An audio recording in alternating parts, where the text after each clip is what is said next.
11, 10, 9, 8, 7, 6, 5, 4, 3, 2.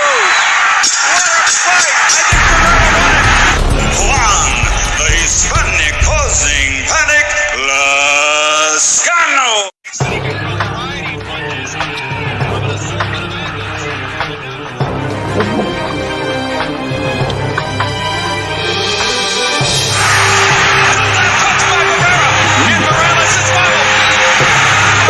Using the ropes, the stadium smiling, crashing out.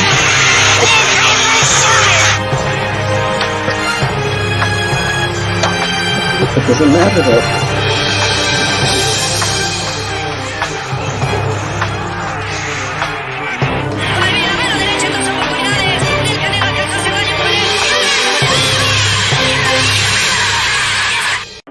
With his trainer, Eddie Reynoso, wearing black with white, also weighing in at 167.6 pounds. In his professional career, 54 victories, including 36 big wins by knockout, only one defeat with 2 draws, and he's undefeated for 6 years, and considered by many to be, pound for pound, the best in the world. He's the former 2-time light middleweight world champion, former middleweight world champion, former light heavyweight world champion, the reigning, defending super middleweight champion of the world, damas y caballeros de Guadalajara, Jalisco, México, representando al gran campeón, Saúl Canelo.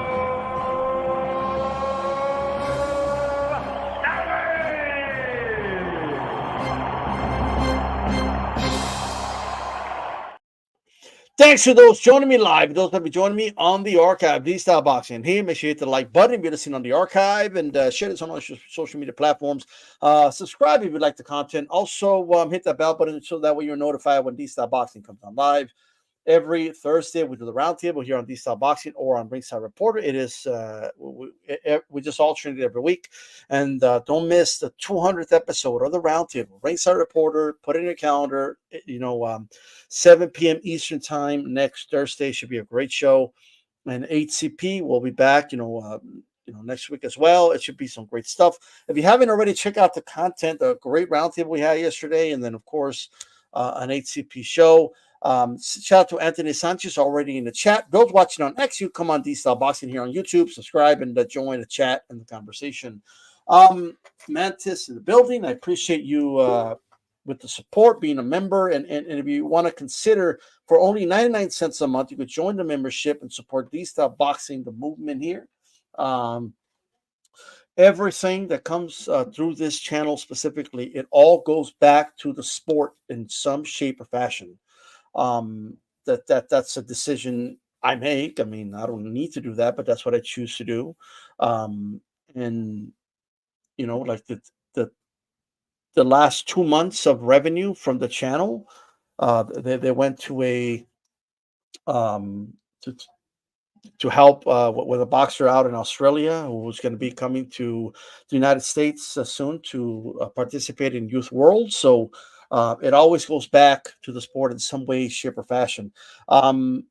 Look, I want to make sure everyone understands that my position on the fight has not changed. I don't think it's a good fight. I think it's la pelea vale verga. Everybody knows how I felt about the fight. However, I can separate that with the trajectory of how I'm seeing the public react to the fight, whether it's diehard or casual fans. I'm just seeing more buzz for this fight than there was for the Munguia fight. Why that is, I'm not here to get in people's minds, or I don't want to do a study on, like on human psychology or nothing like that. I'm just an observer of what's happening, and this fight, right? It could be the date. It could be a lot of things, right? It could be a war cry from boxing fans that feel like maybe there's a percentage of them that feel obligated to support because it's going against UFC. It could be just the way the fight's been promoted. It could be a lot of things, right? But what I do know is that I do feel like it's a fight that is getting more buzz. Like, do I think Berlanga is more dangerous than Munguia? I don't. I thought the Munguia fight was going to be a far more dangerous fight. I still felt very confident Canelo was going to win. If you were to put Munguia and Berlanga in the ring, now I understand it doesn't work that way. Like I understand styles make fights, but just styles make fights, but levels determine outcomes. And you could have the style to beat a dude, but your levels above him, it really doesn't matter, right? So plenty of guys tried to do the Pacquiao what Mayweather did, right? They try to use that style, but they were not at the level of a Mayweather, right? So everything like levels determine outcomes, and Canelo's so many levels above Berlanga. But if you were to put Munguia and if you were to put Munguia and Berlanga in the ring, I think Munguia would destroy him. Like it might be competitive for 2-3 rounds, and then little by little, Munguia would start to take over. He would overwhelm him, and I think he would stop him in the middle 8 rounds. I'm confident in saying that.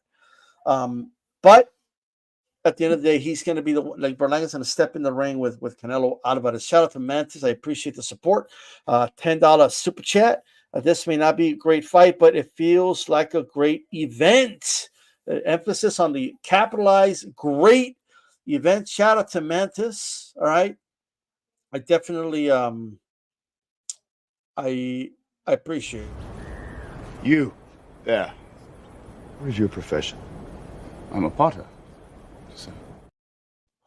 All right. So shout out to all the hard working people out there doing the thing. Look, so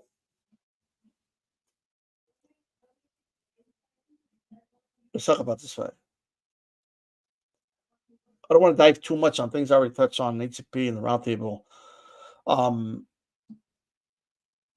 I'm watching Berlanga and I've seen him improve. I've seen him improve in recent fights, but like the improvements he's made, or like improvements like that, like prospects make. Like it's not. I'm just.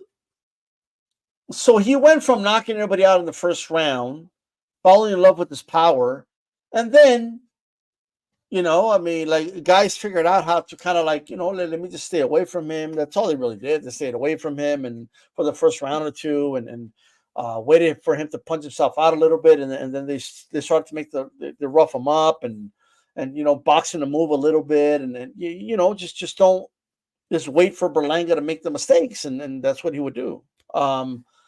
And again, this is much lower level opposition compared to Canelo. Now, obviously, he went through some growing pains. Berlanga did.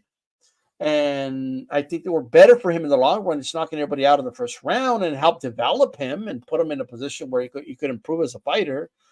But eventually, he leaves Top Rank, right? And it's not like Top Rank was like, oh no, don't go. Like it's what I mean. He probably wasn't interested in a tough road Top Rank may have given him. Maybe not the money he wanted. I don't know, but at the end of the day, he, like they separate. They went their separate ways, and he goes with the Matchroom, and he has some okay fights, and I see improvement. Like okay, like I'm seeing some improvements from Munguia, and Munguia went from looking for the knockout, right, and allowing guys that are not as good as him make competitive fights because he was just looking for the knockout the whole time. And he would get roughed up. He was biting people. He was getting hurt. He even got dropped in a fight. His face was busted up after fight. So he went through some growing pains and went through like the real work that a prospect goes through. And then he knocks a guy out. Like, okay.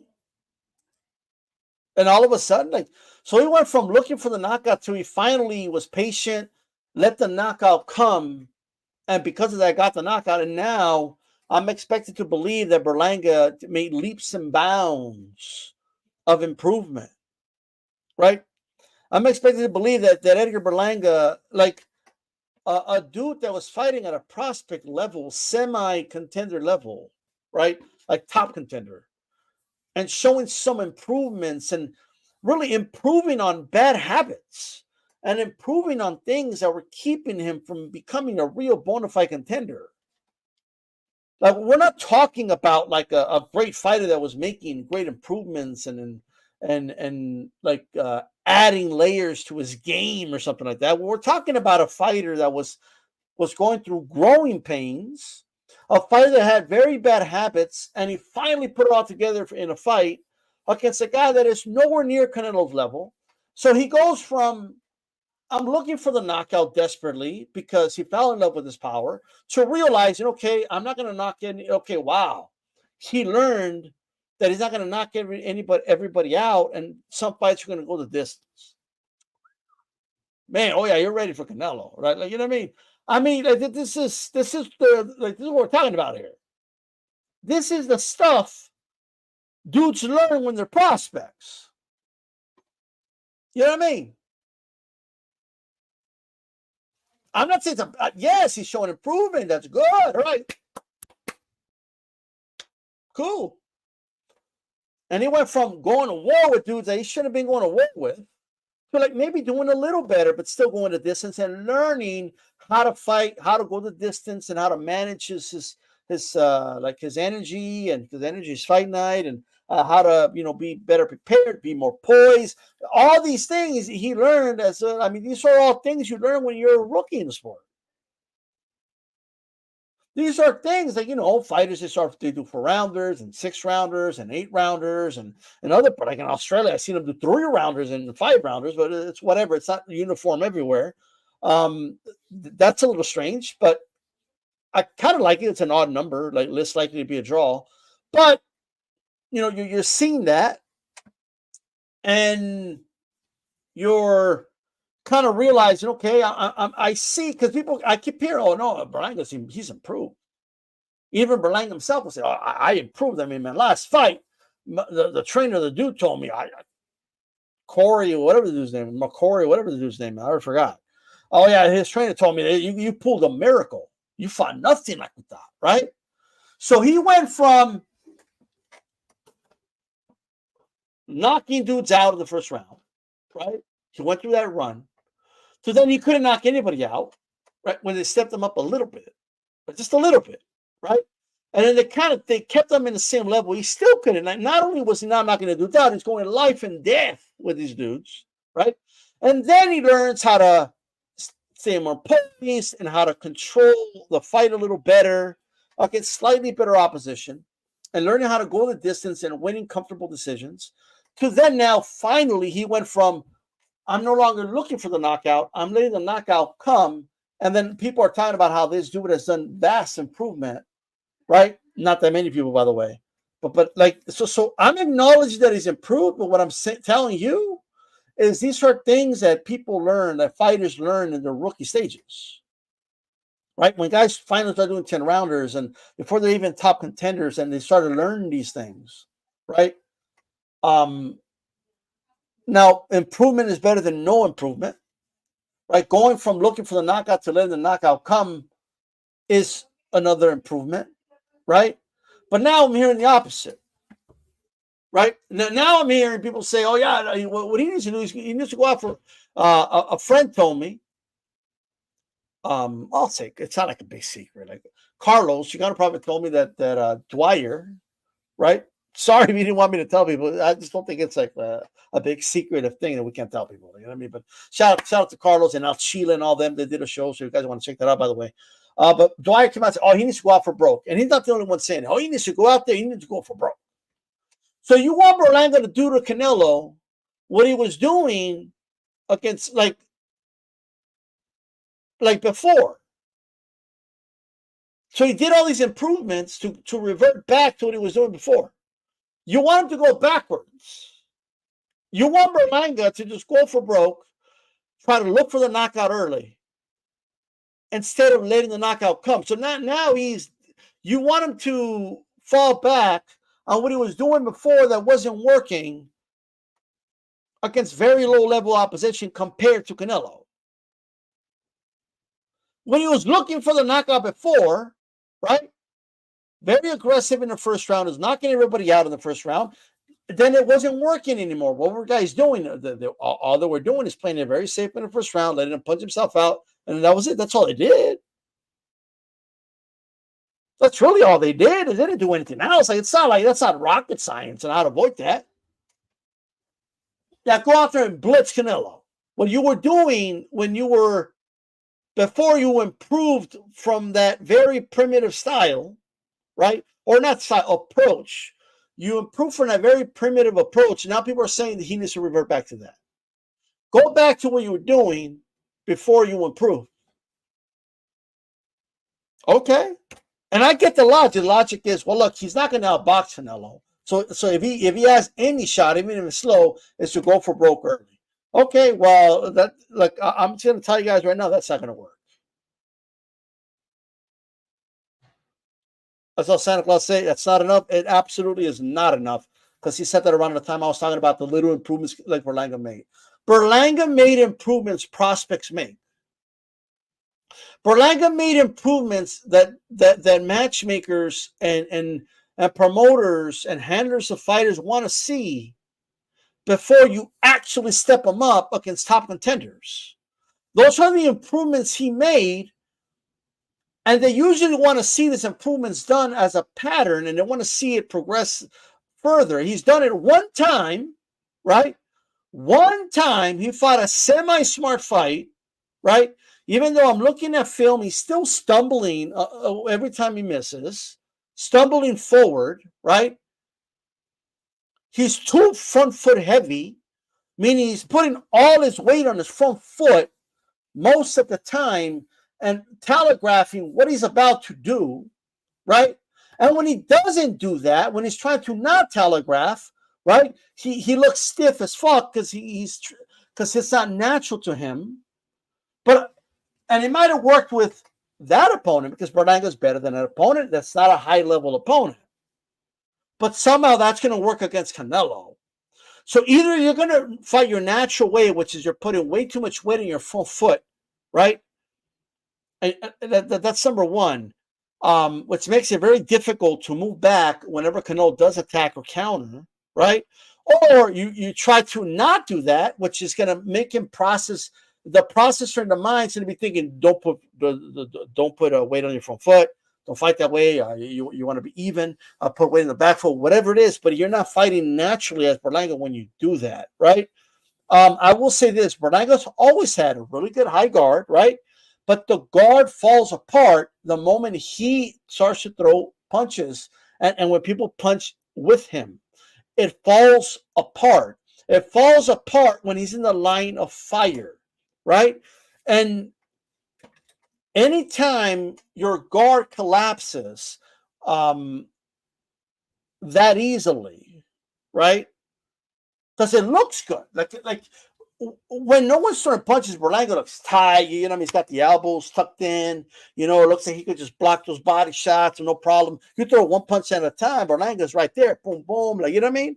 But the moment somebody lands or he decides that he wants to punch, right, and something's coming back, it collapses, right? He collapses as a fighter, right? And if he wants to avoid falling forward the way he did even in his last fight against Canelo, who has a great hook, right? A Canelo who has great counters, a Canelo that we know has an uppercut that he could time beautifully, right? If you're falling forward and it's a pattern, Canelo's going to start timing. The moment you start throwing a punch, he's already going to start throwing the uppercut because he knows you're going to fall forward. He's going to know where your head's going to be. And I believe that's what's going to happen in this fight. I do think he's going to try to box smart. I do believe they've been working on not being so front foot heavy. I do think they'll try to see, they'll test the waters with some aggressiveness. But I don't think he's going to go for broke because they put in so much work to stop blitzing in order to learn how to let a knockout come. The definition of let the knockout come is not going for broke early in the fight. They put in so much work to get away from that And now people would think he's going to revert back to that. I don't think so. I do think he'll be aggressive early. I just don't think he's going to go for broke early, right? And I do think he's going to be falling forward a lot. And I believe Canelo's going to be catching with uppercuts when he falls forward. And if he, and even if he's careful when I ducking too low, Canelo will just 45 it or get it with the hook, right? Speaking of Chicano Prophet, he brought up to my attention that Berlanga's been caught with right hands a lot, specifically looping rights that are kind of like a right hook. Now, if and when Berlanga gets caught against the ropes, and it will happen, I don't know if it'll happen early, but at some point, especially when he gets fatigued and tired, right? I do think at some point he's going to try to box on his back foot. He'll end up on the ropes, and if Berlanga moves to his left, right? Meaning Berlanga's left, that direction, and I'm Canelo, Berlanga's moving that way, right? And he's against the ropes. I could see Canelo, right, even though he's in the orthodox stance, looping that right and hitting him with some hooks that way. I do see that happening as well. When he's on the inside in mid-range, right, he can throw hooks to the body as well. And we all know about the left hook to the body. I think Canelo's going to break him down, and I think it's going to be systematic and it's going to be fast. I'm actually predicting a very, very one-sided beatdown. All right, even the people that don't like Berlanga are going to start to feel sorry for Berlanga, maybe, unless you guys are just bloodthirsty and just love to see dudes get beat the fuck up. You bunch of like you bloodthirsty motherfuckers, right? But I ain't judging. But I do think people are going to start feeling sorry for Berlanga. I do. I think he's going to start with bravado, and then at some point he's going to collapse. Not just his guard, not just collapse in the pocket, not just collapse when he's falling forward, right? But he's not. Every time he moves a muscle, he's going to get hit. Every time he has his guard up, he's going to get hit to the body. And if he ducks the elbows low, he's going to feel that pain right on those fucking elbows. He's going to feel those shots hard. And Canelo will thread the needle, right? No matter how tight the guard is, Canelo will pot shot him. And Canelo, I do believe we're going to see some, like 3, maybe 4 punch combinations here, because he's going to throw 1 or 2 to set up the next 2. I think Canelo is going to pulverize him. I think Canelo is going to punish him. I think the body work is that long torso. Canelo has field days with long torsos. He loves long torsos. Whatever it is, it's like a punching bag to him. He fucking batters the torso, and you're going to see a blue, purple torso on the side of Berlanga. Mark my words, he's going to take punishment, and I don't think he's going to take it. I've seen this guy, and I get it. Canelo's knocked anybody out and for quite a while, and all those are great points. However, I don't think Berlanga has what like a Munguia has or a Ryder has, and like those guys took a beating, and they're durable, and they got good stamina, and they were battle tested. Berlanga, of course, he's a prize fighter. He's been in good fights and he's been battle tested, but not at this level, right? And he's never been in a position where he's taking all the damage and he's not able to really do any damage himself. And as the rounds go on, not only is he going to be hurting physically, okay, his spirit's going to be damaged, okay? I think Canelo's going to take this dude's soul. I think the fight, he's going to beat the fight out of Berlanga. He's going to frustrate. On top of that, Berlanga's going to be frustrated. He bit a fighter before out of frustration. All those things combined, plus the fact that I just think the counters are going to just be too open. Berlanga falls apart when he starts throwing punches, and firepower comes back. And he's going to get hit by the strongest punch he's ever felt, the fastest hands he's ever seen, the best fighters ever fought, the best body punchers ever fought, the best mid-range fighters ever fought, the best counter punchers ever fought. All right, just about everything. He's going to batter him up, and I think Canelo is going to beat the spirit out of him. This fight's not going the distance. I doubt it. Okay, the only way this fight goes the distance is if if Canelo wants it to go the distance. That's the only way. If Canelo hurts his wrist or hand, or he just says, I don't want to risk injuring myself because maybe I want to come back in December, early next year, or something like that. I could make, and people have a point when they say that, but I just think that even if he's not trying to get him out of there, he's going to get him out of there. I don't think Berlanga is going to be able to. Berlanga doesn't have the ability to move around the ring like a Jermell Charlo like that. I think Jermell Charlo is a much better boxer than Berlanga. So he doesn't have the ability to be negative for the fight and not get stopped, I don't believe, even if he tries to. I see this as a one-sided beatdown. That's what I see. Shout out to Jokers Wild, Daisy Sanchez, Karma Serene. And I want to thank Karma Serene for being a member as well. Mr. T, I called him Santa Claus, but as Mr. T, I saw the avatar. Jokers Wild, Troy Mack, Boxing for Life says this fight is buzzing. There's over 600,000 pay-per-view buys. Shout out to you, brother. All right. I'm a hard-working man. All right. He's a hard-working man, ladies and gentlemen. All right. He's a hard-working man. That's how I see this fight. And again, this is my opinion. All right.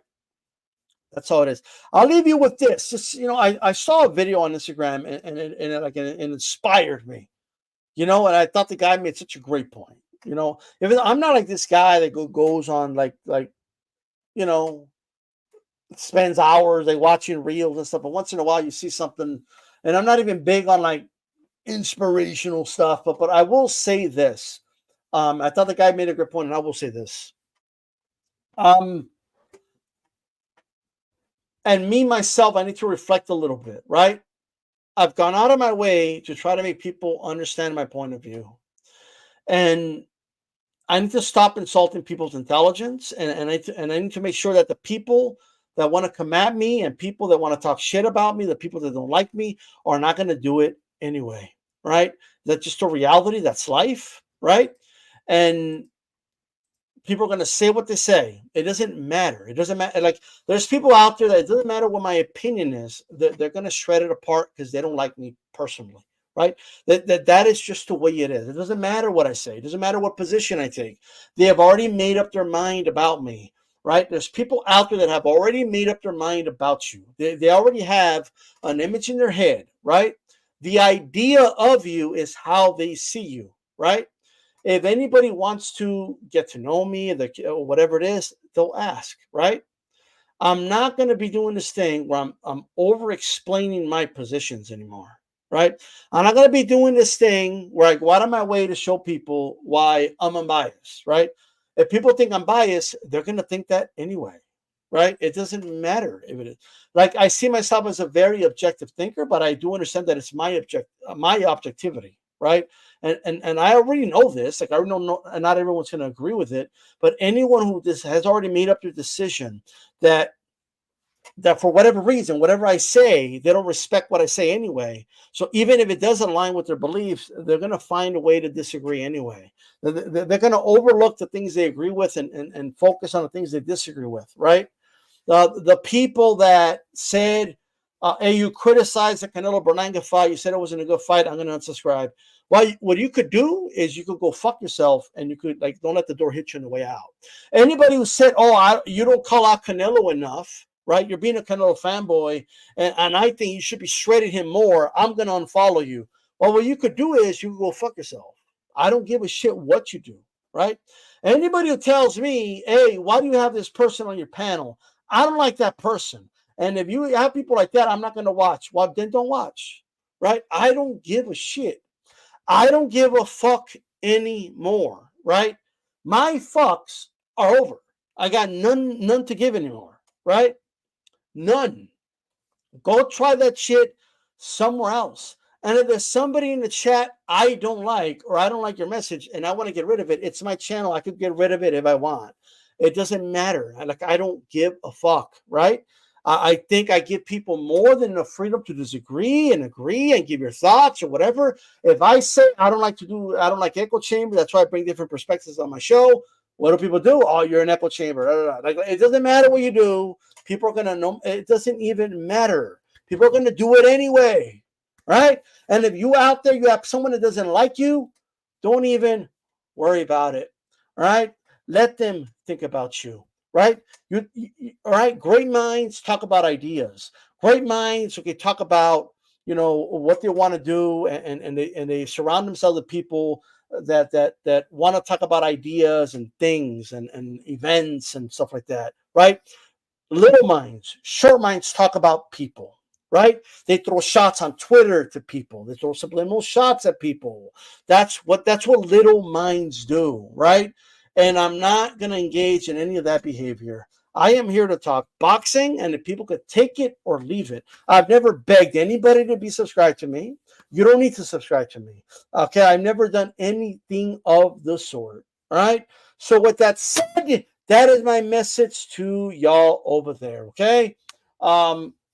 If I bring in people with different opinions, oh, you're bringing, why are you doing that? Oh, take that person off the panel. If I bring people that all think the same, oh, well, why don't you bring people with different perspectives? There's always somebody like looking for something to complain about. And my advice to anybody out there, don't be a complainer. All right. Stop complaining and stop blaming everybody else if you're not successful what you do, and oh, that person's only successful because X, Y, and Z, and I'm not successful because of this. Stop focusing and comparing yourself to other people. Right? Me, I'm doing my thing. I do it with my partners in crime, Khaled and Joe Abib, and I do it for my subscribers, and my subscribers will subscribe to me because they like what I need to say, even if they don't agree with it all the time. Okay, if you don't like my content, nobody, and I mean nobody's forcing you to listen, right? You don't need to sit here right now and do this to yourself and punish yourself and listen to somebody you don't like, all right? If like, there's just no reason to, like, I've never in my life understood somebody leaving a comment, oh, nobody cares what you have to say. But you're in my comments. You're in my mentions. But you're telling me that. You're throwing subliminal shots at me, right? You're worried about what I think, but nobody cares what I say, right? It really doesn't matter, but it is what it is. With that said, this is D-Style Boxing. Keep it boxing, right? I'm out. Peace.